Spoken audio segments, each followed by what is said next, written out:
Ko'p ota-onalarimiz juda ham noto'g'ri fikrlashadi. Farzandini yuzidagi toshmalarni ko'rib, husnbuzarlarni ko'rib o'tib ketadi. Bu balog'at yoshida bo'ladigan proses deb o'ylashadi. 2 yillab, 3 yillab, 5 yillab e'tibor berishmaydi. Har xil maskalar olib berishadi, yuziga har xil kremlar olib berishadi. Shuni natijasida terida har xil chandiqlar paydo bo'ladi. Uni ketkazish bu juda ham muammo hisoblanadi. Yuzida ugrisi borlar har doim birinchi shu fikr keladi. Chiska qildiraman, ugriyimdan qutulaman deb o'ylashadi. Lekin hech qachon bunaqa bo'lmaydi. Sizlar faqat shu muammoni kuchaytirasizlar, yana ham bu prosesni mukammallashtirib borasizlar.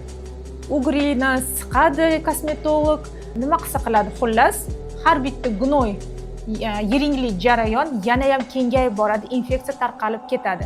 Buni davosi faqatgina dermatolog, shifokor nazoratida, ya'ni analizlar topshirib, undan so'ng muolajalar olib boriladi.